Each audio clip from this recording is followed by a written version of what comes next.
midhiambo motelo ne odiochieng' mar sikuku mar Christmas mabiro bedo odiochieng' makiny kanyaka kawuono pod nitiere jo Kenya mapod mutni koni kod kocha ka gitemo chopo e kuonde ma degiher mar mondo mi odiochieng' mar Christmas kata nyasi mar Christmas mar mondo mi oyud genya. Ramogi bende koro osefwenyore ni thoth jo Kenya wuotho gi tuoche e dendgi ma ok ging'eyo, ma ofwenyore to ka koro nyamrerwa mabe osebedo ka sede dhoudi ka pimo ji yudo ni jo Kenya nitiere koda tuoche mopogore ka moting'o tuo sukari kaachiel koda tuo mar muomruok mar remo. Bende wabiro menyo ni mathoth kotudore koda siasa mag masawa ma bende osebedo koda chiedh nade maka kod kacha ahinya to nyaka ne gol oko jalup jatend piny machon Rigathi Gachagua e apisi. Warang'ane moko kuom weche ma wamiyo pek. We have received these keys as you hand over this building to the judiciary. Tokido bengi mokwongo boma Homa Bay koro bedo gi doho mokwongo bende.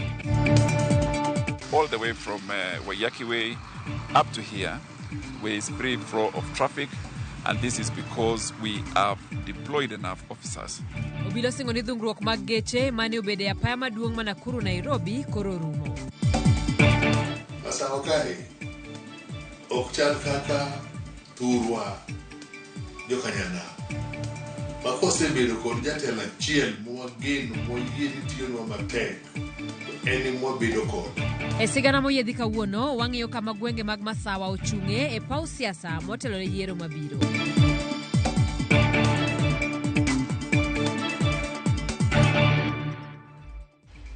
Tudi kodwa namba wa mar ote machuo karia deka uchiel nono bende wayudore e mbui mag oganda yudwa e mbui achiel kachiel Facebook yudwa bende mbui achiel kachiel e mbui no mar YouTube wayudore e mbui mar X kachiel kod mbui mar Instagram kod mbui mar TikTok nyinga Simfros Okinda jaloko marwa en Belinda Adhiambo.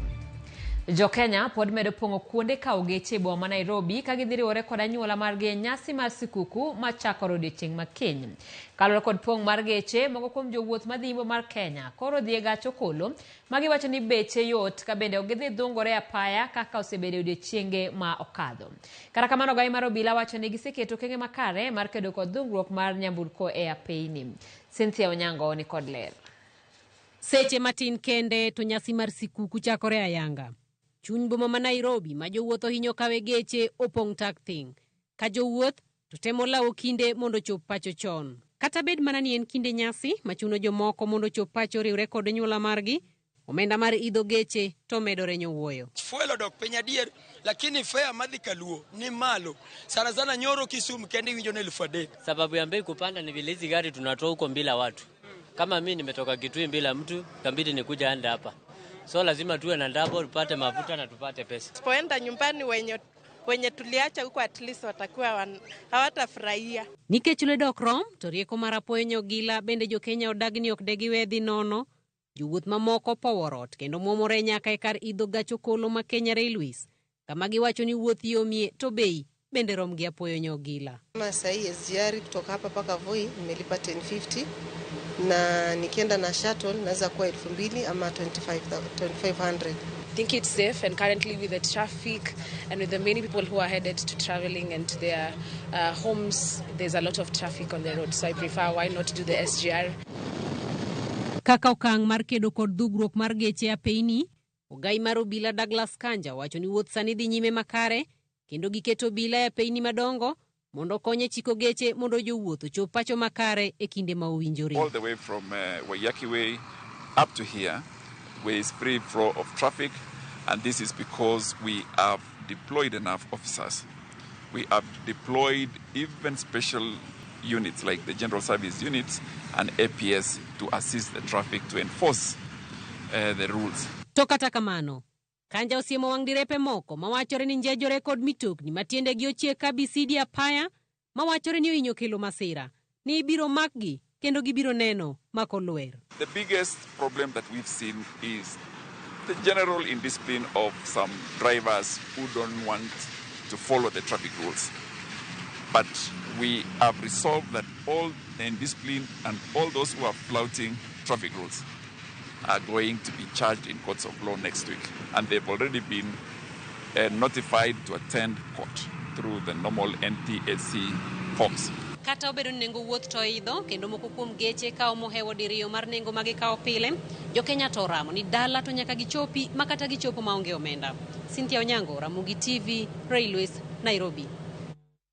Erokamano nya Cynthia Onyango. Kawadhi mbele ni jatend piny Kenya William Ruto kwa achiel mar oganda kod hera kineni mar nyasi mar Christmas kabedo chiwo puoch gi pak ne oganda sectors mopogore ma osebedo ng'ala manyime e timo sinani e gero piny Kenya. Mino jatend piny Rachel Ruto korka kore bendo kwa hayo maber ne jo Kenya kabedo jiwo oganda mondo ket arita mag nyithindo e ng'ala manyime kendo pidhogi chiemo makare maneno ni gidongo e ngima ma owinjore. Lydia Okeyo ni kod ler. E kindeni ma oganda ni nyasi mar Christmas, jatend piny Kenya William Ruto kao thuolo mar po oganda e sectors mopogore kuom sinani margi ahinya to jochiw thieth ma pachoka ma osebedo kawuotho nyaka e kor gwenge mar chiwo thieth ne oganda. I invite you to go with me on a brief journey to honor millions of men and women whose service is defining our collective national transformation endeavors. Our health workers are guardians of our well-being, using their knowledge, skills and compassion to ensure every Kenyan has access to care. Onyiso mor mare gi ondamo ma sirikand piny Kenya osegoyo ahinya te sekta mar gedo mar udi manego gi ogonyore kowacho ni okang' makama biro neno ni oganda odak e ngima makare. Every brick you lay takes our country forward towards a future of dignity, security and inclusive growth. In constructing these homes, we are building lasting hope for Kenyan families. Ojiwo pith mar yien ma owacho ni oseta e yo makare ka geno mare en ni chenro makama biro dhi mbele kata mane higa mabiro. Planting trees is an act of hope. We do this to remind ourselves that our action can make a difference for us and for future generations. Trees protect our rivers and water catchment areas, combat climate change, and beautify our land. A kitchen garden is a gift we give ourselves that keeps giving, providing families with fresh, healthy meals. You can transform your meal table by stepping out to do a little cultivation. This Christmas, let us grow more organic food and nourish our children with love and care. Korka kore, min od jatend piny Kenya Rachel Ruto ojiwo okang' mar chiwo chiemo ne jopuonjre e skunde ma osebed ka itayo chenro no. Ka bende ojiwo oganda mondo mi otim sinani e timo pur mar chiemo makare mabiro neno ni nyithinde oganda jo Kenya obedo kod ngima makare. This is a season of gratitude, love and giving. Let us rediscover the power of selfless love in the spirit of this festive season. May it continue to inspire us as we raise our families, serve our communities, and build our nation. Kenya's future is in the classroom. Having been a teacher, I understand how difficult it is to teach a hungry child. Our mission is to make sure hunger doesn't get in the way of our children's education. A plate of food is power in a child's hands. Negi woye kar jot ma jatend piny Kenya kama gikone oganda jo Kenya hawi maber mar Christmas kod gweth mogundho ka oganda donjo e higa manyien ndalo machuok mabiro. Merry Christmas and a happy, prosperous New Year 2025. Lydia Okeyo, Ramogi TV. Kawadhi nyimene mogo kuom familia ma itogi ni piny jogo mani kod ng'ol kod mond liete kaunti ma Homa Bay obedo gi mor bang' yudo chiemo ma ginyalo dhi konyore go odiochieng' makiny ma idhialo skuku mar Christmas. Ma en sir mane giyudo kowuok kuom jagoro mongirore migawo mar arita Raymond Omolo gidwaro maneno ne jogo ma itogi ni piny kod mago mang'aw oyudo skuku. Chenro mar chiwo chiemo ne familia go ne otelie kod jagoro mar duond bura mar UDA kaunti ma Homa Bay Mano Kennedy Ongati kendo ne oyuore gi jotend duond buche kata duond bura no e wards prang'wen mag Homa Bay.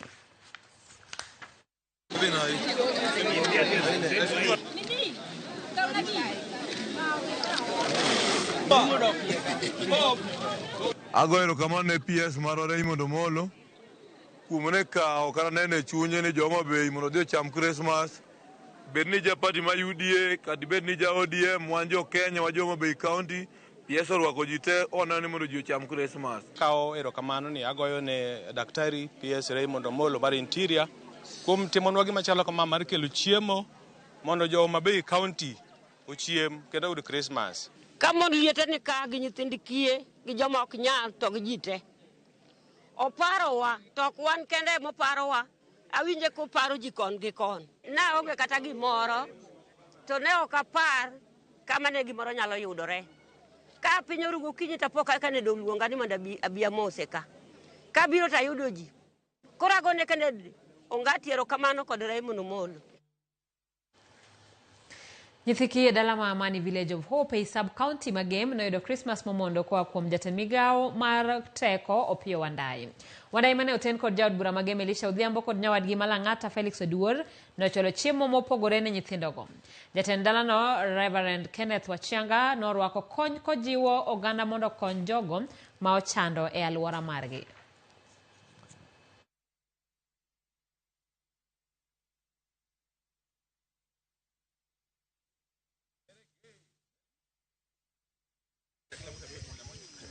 I think you can just give.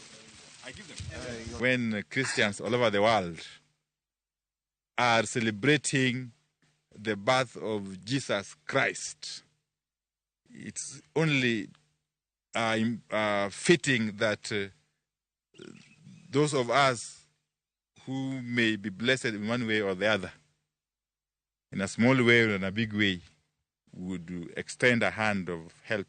We are grateful. And these little ones, I am sure God is watching over them, and what you're doing will be a great blessing, not just to you, but for your generation.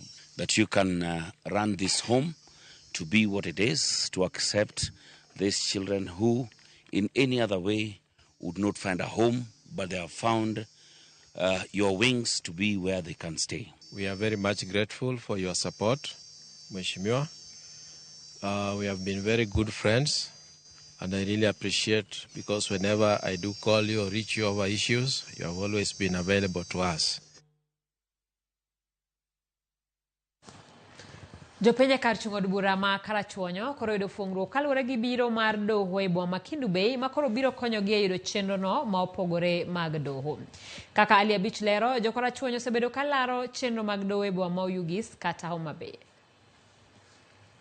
Jopiny kachuru bura ma Karachuonyo osebedo ka lawo chenro mag doho e boma ma Homa Bay kod mano ma Oyugis kaluwore kod onge mar doho e alworano, kendo ma osebedo ka kelo pek ne jopiny mane kod buche nyim doho. Kata kamano jopiny kachuru bura ma Karachuonyo koro yudo fuong'ruok maduong' bang' aguch omenda mar NGCDF ma Karachuonyo gero doho manyien e boma ma Kendu Bay ma omonyo milion 14 kendo koro biro konyo jopiny. Apisas e bad migao mar doho mano oyuoro e kinde nyasi mar chiwo yanga odno ne bad migao mar doho e pachoka ne okone jopiny ma Karachuonyo koro biro bedo kod yote buche ma gin go ma koro biro yale doho ma Kendu Bay. The court has been running as a mobile court from Oyugis law courts, and this court started as a mobile court in 2013 on 13th of October. That's when we initiated the same together with the stakeholders, and it became operationalized as a mobile court on 31st of March 2014. This is in the spirit of access to justice as anchored in Article 6.3 and Article 48 of the Constitution of Kenya 2010, as led by our Honorable the Chief Justice. And today we have received these keys as you hand over this building to the judiciary. Doho ma Kendu Bay no biro chako ayanga tich dwe mar achiel higa manyien bang' kane osechiw ayanga ne bad migao mar doho ka jopiny alwora ma Karachuonyo ojiw mondo koro bi oti kod dohono makare mar yudo ratechgi kaluwore kod wuoth ma gisebedo ka giwuotho maboyo ka gimanyo chenro mag doho. Area MP koro miyowa key mar ot mar doho ma Kendu Bay. Adwa mana paro ne jopiny ni doho ma Kendu Bay ibro yawe officially gi jatendwa maduong'. Damer mana gone bungero kamano ni wakelo weche mag chike machiegni. Wayuago ni waonge gi tich. Nyithindwa bro yudo tich ka. Minewa bende. Jaod bura ma Karachuonyo Adipo Kuome wacho ni jopiny ma Karachuonyo osebedo gi pek e kinde ma gin kod weche monego bed ni gitero e doho kaluwore gi onge mar doho e alworano ka ok ni biro mar doho e boma ma Kendu Bay biro kelo resruok maduong' ne jopiny. Mae biro konyo jothurwa nikech ok gibi ketho sani gidhiyo Oyugis kata Homa Bay kuma kancha gidhiye to gikawo sa mang'eny kata giwito sa mang'eny. Machielo en economic. Pesa ma gidhiyo makoro gichiemo otende mano Oyugis kata Homa Bay. Kigibi gichiembe godo Karachuonyo kae be mondo jo Karachuonyo modongre. Alia Beach, Ramogi TV, Homa Bay. Higa nene mar jo Kendu Bay to kane giseyudo bengi kendo koro giyudo doho manyiso ni dongruok medore Kendu Christmas udhi chamo maber. Jo Kendu Bay nyako Ramogi mano bende makelowa e yo mokwongo chenro mar duol. Aneno kanyo ka uoro ote ma wuod King'enyo ouko aboke Ramogi TV lero kamano Ramogi neno maler alara kendo habari biro no manai sano mondi makamin Loida kaya Migori Osingo. Ramogi TV amor kaka okelo no habari an Pastor Mondi otiche mar gemo nyenyore mosna Pastor Morris Wood Owuor gi Olo Oyanda gi joga duto kamano ma wuod King'eyo ote mari asesomo kanyo andadi kano mabe Ramogi neno maler sa 10:15 pod wadhi e duka matin wadogi weche mamoko.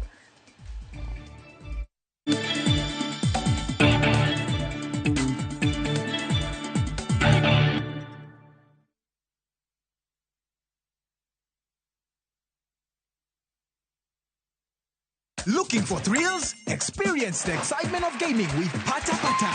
Play, win, repeat. Cheza games kali kama Vieta, Ninko na Mines kwa platform yetu mpya.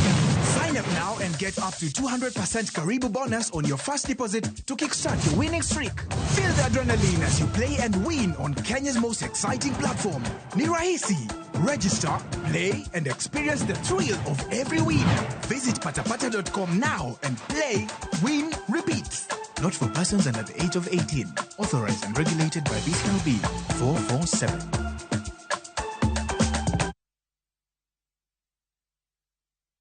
Royal Mabati Factory Limited. Ma en duka mari ne gedo duto magoyo witado. Sani wan kod yor chudo ma itimo mos. Chul deposit mar atamalo 40 mondo wakoni mwandu ma inyiewo kodwa odiechieng'no nyaka kama intie. Ofani nitie mani kindeni mar nyasi mar sikuku. Parni wakoni mwandu ma inyiewo kodwa nyaka kama intiere nono maonge chudo mora mora. Ne mathoth yuana tole namba 0722-6383. Go oda mar nyiepo kodwa kawuono kokale mbui marwa mar www.royalmabati.com. Weche kod chike manitie nyaka luw. Krisi Moments ni kumake memories za nguvu, kueneza furaha, kushirikiana na familia na marafiki na kuinuana. Krisi Moments ni kuja pamoja, kujuliana hali na kumake memories. Equity iko hapa kujenga hizi moments za Krisi. Tuma pesa from Equity to Equity for free. Lipa kwa Equity Till au na Equity Card yoyote for free. Cha kupendeza zaidi, tuko na deals moto moto za kuchangamsha Christmas yako. Isitoshe, ukikwama, tunakusort na Easy Loan ama upate boostika. Tujenge Krisi Moments na Equity.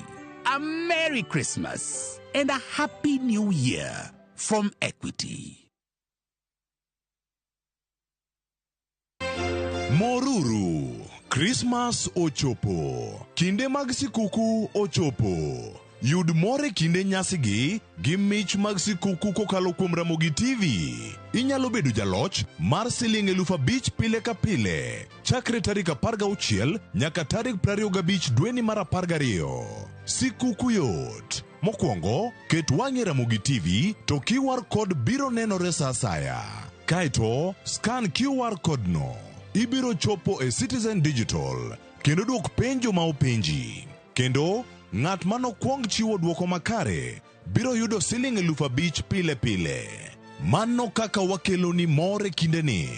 Koro, podi ritang'o. Scan code no, Jibambe Ikrisi kod gik mabeyo mag nyasi kwa Ramogi TV.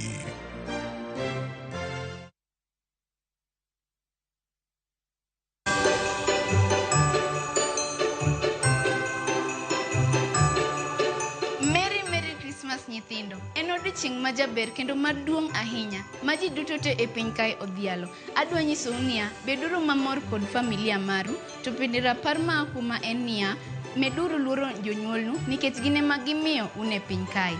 An nyinga en Josephine Achieng' kata kuero unyaluonga ni Josephine Jos.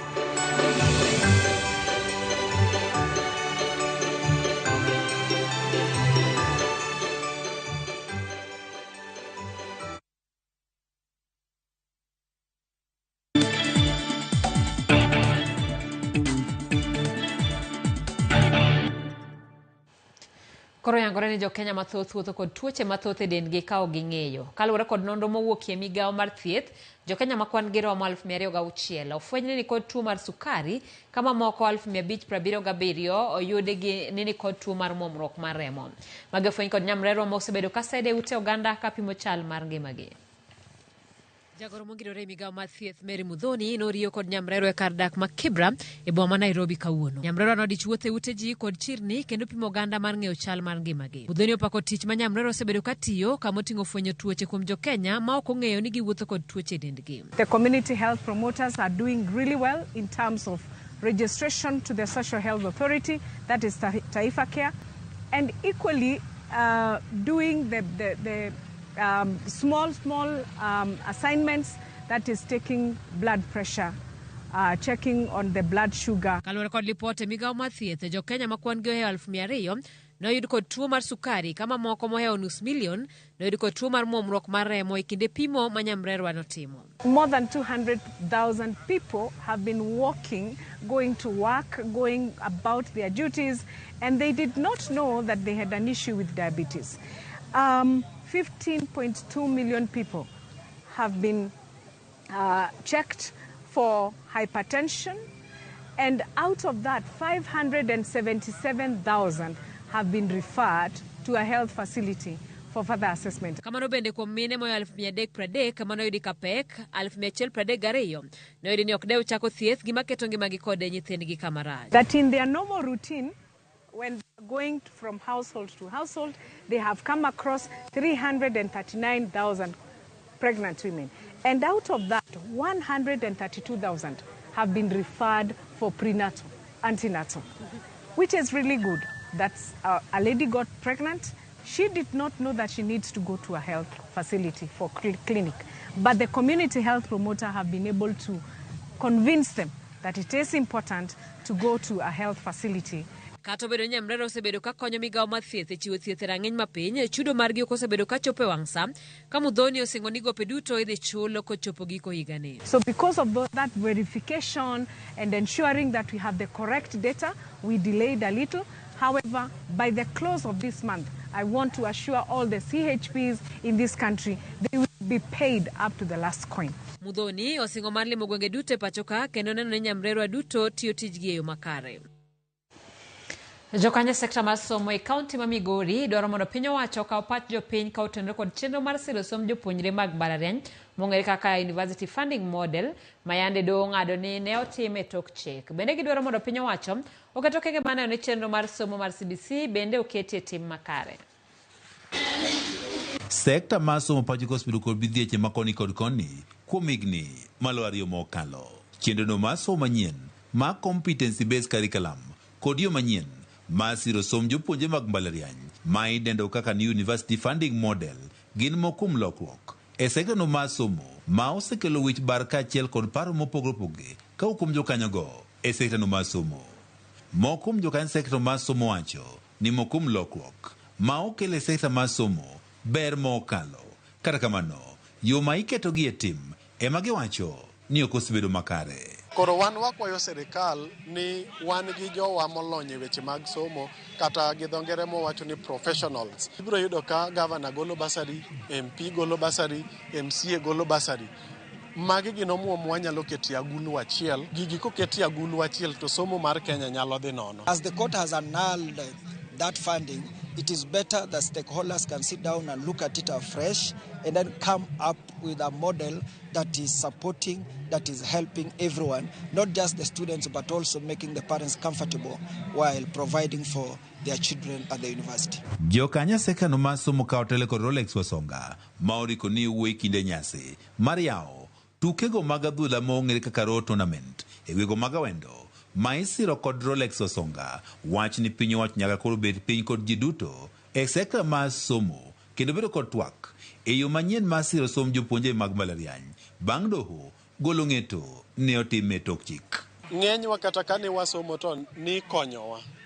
To kitieko skul, inyalo wach ni chulo fi, mamano is not the case. Omiyo anamor kasiro ni model mokethi cha ne inyo nyithindwa, nikech nyaka nyithindo mochano ma kuonde mane ok nyal, iyudo ka nokete band 4, band 5, machulo pesa mang'eny. When I look at the 5 bands where students are placed, most of them are placed at bands where it is so expensive to provide or to pay fee. Wasonga wani piny wacho osebiro ko kawo pach jopiny duto, ka otenore kod lokruok mopogore opogore ma osebed ka ikete tim e sekta mar somo, wach bende ne osir kod Pastor Anthony Rioba. CBC ok dhi maber nikech proper system pok obedo rolled down. Wakwayo sirikal mondo mi oket ratio mar jopuonje oromre gi ratio mar nyithindo. Wakwayo sirikal mondo mi ogernwa classrooms nikech ibiro yudo ka classroom achiel ting'o nyithindo 70, ting'o nyithindo 100. We don't just need knowledge, we also need skills. So in a way, the skills that are being imparted in our children is the best thing that can ever happen to our nation. So that's why I support it, but call upon the government to come forth and provide enough funding, provide enough materials. George Juma, Ramogi TV, Migori. Kamimarol Credit Limited koro dwaro ni duol magayo kembe machiwo kumbe pacho ka mano Insurance Regulatory Authority IRA olos chochni mantiere telo mar Direct Line Assurance kao kamano to gibed tenge gichiw thuolo ne duol makedo kod mibadhi pacho ka EACC mondo tim nonro ewi wachno. E dwoko margi kotude kod milome ma IRA nogolo e chak jumani, Kamimarol Credit Limited koro wacho ni IRA osemiyo oketh chike mathoth magayo kembe mag okumba kata Insurance Act kochakore higa mar 2012. Royal Credit lieko ni IRA oserem loso chochni mantiere telo mar Direct Line kata obedo ni osetim nonro mathoth moriwo nyaka nonro mane otim kanyakla kod chenro mar ndiko kembe duto mondiki e pacho kae kata business registration. Royal Credit wacho ni IRA ok nyal chwalo tije ne migepe moko mag sirikal nikech gin kod ting' mar loso chochnigo ka giluwo lai makare mowinjo gitigodo. Royal Credit bende wacho ni IRA ong'eyo maber lai mar telo margi kaluwore ni osebed kitimo nonro mathoth moriwo mano mane IRA otimo kanyakla kod BRS. Bende giwacho ni IRA owinjo ndikne BRS ka gilero adiera ewi telo margi ka bende gikwayo mondo los chochni mantiere oboke mar CR12. Royal Credit koro dwaro ni IRA olos maber oboke mar CR12 mayango wuon Direct Line ka bende giwacho ni kaber to IRA owinjo betenge mondo EACC otim nonro.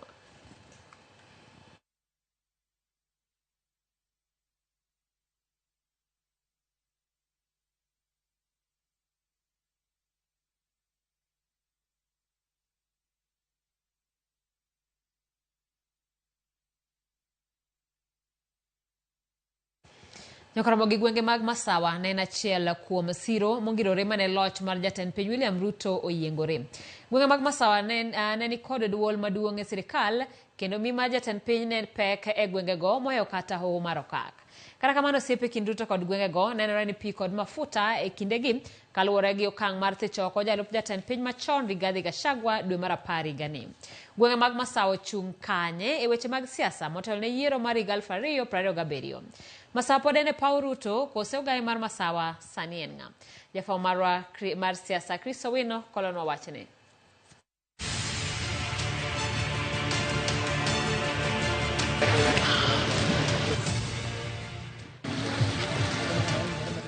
E alap ma Moi International Sports Center Kasarani, johera mag Kenya Kwanza ne opong' gi mor tuklu e kinde ma jatend piny William Ruto kod jalupne machon Rigathi Gachagua ne chamo muma.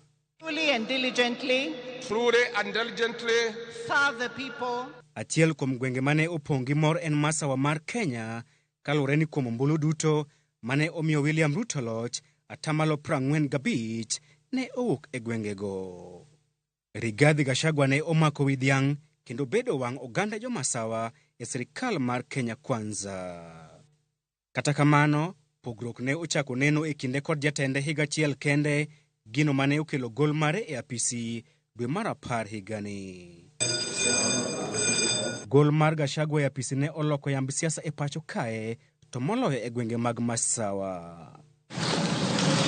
Gwenge mag masawa kod ombulu mohewo milion 4 ochung' kanye e weche mag siasa. Jo masawa nigi ich wang' nothich ng'atgi oko, ogol ng'atgi e tich. To ng'ano mogol e tich noero ne en ng'ama seche duto kata koloso to loso mana kotimo ang'o kotetea ni jo masawa. Omiyo ne gihere nikech wachno. Koro kogole jogo neno marach. Omiyo kogo kora kawuono jo masawa ok bi gocho ni jatelo masani. To kaka wacho 2027 pod bor, gik moko nyalo timo ang'o, nyalo loko. Bende gwenge mag masawa pod en pa William Ruto kose. Kirango mos jatend piny William Ruto, kabila manoko e telo maduong' ne gin jo Mount Kenya, jo piny masawa gi jo Thurgi, jo Lang'o. To kuom jariyo mage mane pilas mage. To pila mapek maduong' ne mar Mount Kenya, peche manomiye kura atamalo 57 mar kura manoyudo te ne gin mag jo Mount Kenya. To jo piny ma Mount Kenya oseweye. Gabriel Wandeto, achiel kuom jood bura mag masawa mane ochung' kod Gachagua, wacho ni gwenge mag masawa oseweyo William Ruto kalure kod okang' mar golo Gachagua e apisi. There is a lot of anger in this region. Let's be honest. I mean, if anyone is trying to sugarcoat, I think he's lying. There's a lot of anger. Our people are feeling the pressure from the high cost of living, but more importantly, the removal of His Excellency the Deputy President Rigathi Gachagua has really angered people in this region. Janon weche mag siasa Profesa Peter Wanyande lero ni bedo ting' matek ne William Ruto mondo oyud ombulu maromo 40% mag gwenge mag masawa e yiero maduong' mabiro. Piny masawa ni opogore gi communities moko gi. Emomiyo luwo huru sani piny jo masawa ok bi luwe gi te. Koyudo 50% of jo masawa to en mana hawo. Gibro pogo ombulu no ero, gibro pogo. An gadiere paro nan gibro pogo. Kata kamano, moko kuom jolweny mag William Ruto e gwenge mag masawa kaka jaod bura makieni Anthony Wainaina kod nyawadgi manyeri town Duncan Madhenge pod nigi geno ni William Ruto dhi yudo ombulu mathoth e yiero mabiro kowuok e gwenge mag masawa. The late Mwai Kibaki was demoted in a roadside rally by the late also President Daniel Arap Moi, and he was demoted. And Kenyans and Nyeri and the whole of Mount Kenya moved on. It is not the first time that it has happened to our very senior politician. The aggression in the mountain has been deliberately engineered through the utterances of the impeached deputy president. He's the one who is telling people, you must be angry at this government. And you must let that anger sink in your hearts and in your minds and hold it for the next 3 years so that the anger can come out in 2027. We need to change that narrative. Nyakane gole e apisi, Gachagua osebedo katemo bedo ogai mar jo masawa kendo singo mar siemo ne giyo magidhi luwo e yiero maduong' mabiro. Bende Gachagua ni kod oteku moromo mar choko oganda jo masawa bang'e. Masawa kae ok chal kaka Thurwa jo Kanyana. Makose bedo kod jatelo achiel mwageno moyie ni tiyonwa matek to en mwabedo kode. Jo masawa gieki gin jok malokore sa matin. Makata ka gin kod jatelo kaka koro ncha Gachagua noero. To konyiso ni ng'at moro nono e kinde gi kanyo oganda gi kanyo ok nyal timo ang'owa, ok nyal kawo jomoko dhigo. The current scenario of the broad-based government is going to evolve in such a way, in my view, that come 2027, we will have the same scenario that we had in 2002 when Kibaki swept into power under the National Rainbow Coalition. The mountain region will not accept to stay out of a government of national unity in President William Ruto's second term. Mano mane oweyo oganda jo Kenya kod buok, jatend piny William Ruto ne olimo jatend piny machon Uhuru Kenyatta e dalane ma Ishaweri kendo gwelo moko kuom josiasa machiegni kode e sirikal mare. Dibed ni Ruto temo kelo Uhuru machiegni kode mar yudo oganda jomasawa. Bende Uhuru nyalo loko pach jomasawa poni giseloko ng'egi ni Ruto. Uhuru ni en ogolo jok ma jothur gi wuon be nosetimo ang'owa, nosekwedo, nosetamore, nok giyier. Koro miyo mano ok bi miyo bed kod mbi kod teko mamiyo ji luwe. The former president served his term, and our people supported him man to man over those 2 terms. But you saw in the last general election, they defied him. They defied his candidate of choice, and they voted man to man for President William Ruto and his deputy Rigathi Gachagua, whom they had a lot of faith in. Chris Owino, Ramogi TV, Nairobi.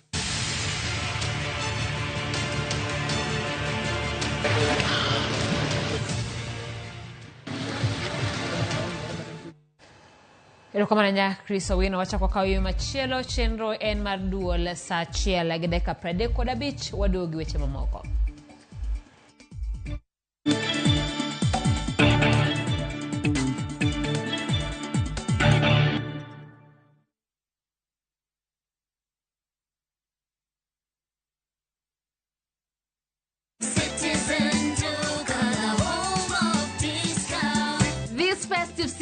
Citizen Duka and Farmer's Choice have got you covered. Enjoy the 1 kg value pack of pork sausages at only 702 shillings, or grab the 500 grams classic pork sausages at just 360 shillings. Need something extra? How about the 200 grams beef brawn for only 142 shillings and the crispy 200 grams tricky bacon at 393 shillings? To order, simply dial *487*5#, choose your preferred product, pay and pick it up from your nearest Quick Mart. It's that easy. Citizen Duka, home of discount.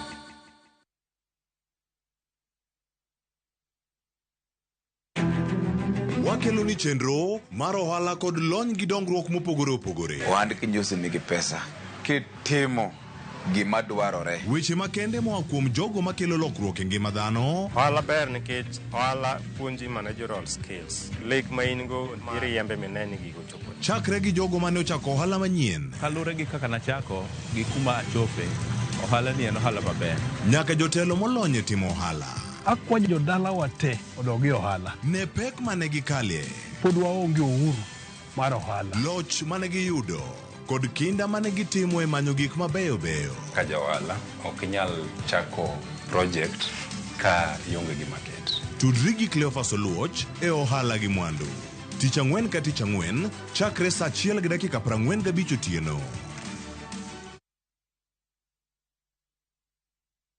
The Messiah people of Israel are expecting is about to be born. The prophet spoke of a king who would save the world. Look how big and bright that star is. It's a good star for he who knows how to read its sign. The shining of the star symbolized the birth of a new dawn, a new king. What's his name? His name is Jesus. It's impossible. I, Herod, am the king of Israel. This Christmas, stream the story of Jesus, the long-awaited Messiah, sent to the world to gain the way to spiritual happiness and to grace. Bless the Lord, for he has visited and redeemed his people.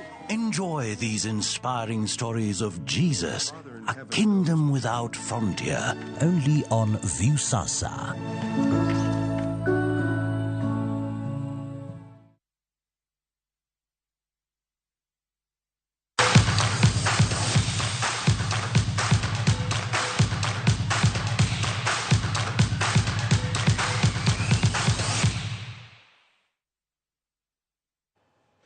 Machiegni pau tuke yepo mara lap tuke Masiaya mogere chinybo Masiaya kendo nyalo tingo ji mara 20,000 ibiro tim tarik 2 dwe mokwongo higa manyien. Ten county no ni mana gi ndalo machuok matiko gedo mara labno ma osebede kichwalo yepo mare kinde ka kinde.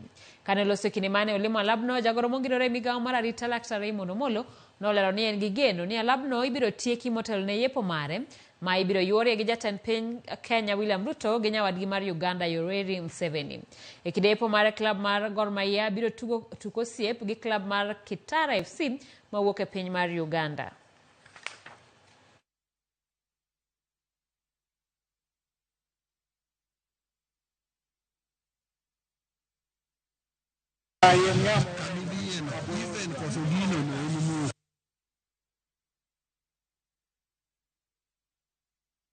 The final day will be the 2nd of January, when we will have an event in which we'll have the President of the Republic of Kenya and the President of Uganda attending and gracing that occasion, when there'll be a football match between Gor Mahia and Kitara Football Club from Uganda.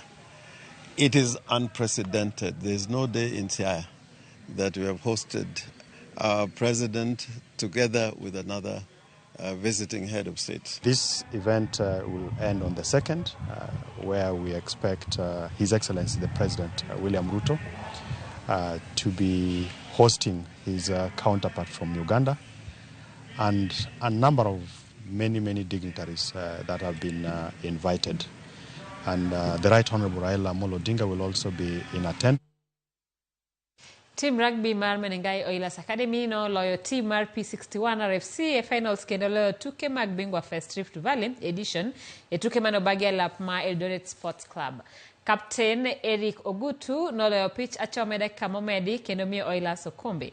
Team mar Pioneers RFC no loyo kombe mar rugby e kidieny mar Wakeini bang' loyo team mar Kitale Community RFC points 12 kuom 7.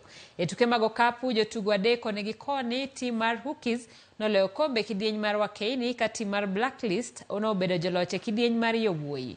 Joloch no yudo mich mar omenda.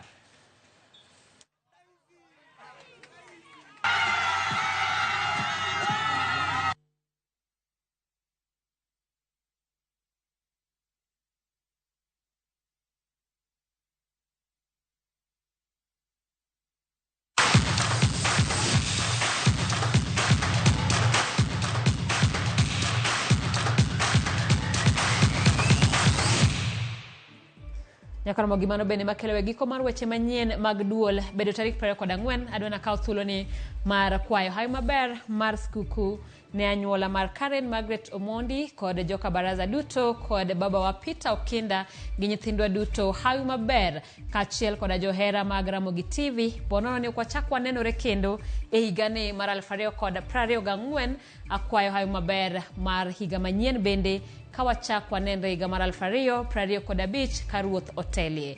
Erokamano ahinya kuom bedo kod Ramogi TV e thuolo gi duto. Nyinga Simfroz Okinda makmana pod warado e weche manyien mag Oimore. Jaloko mar kinde ni duto ne en Belinda Adhiambo.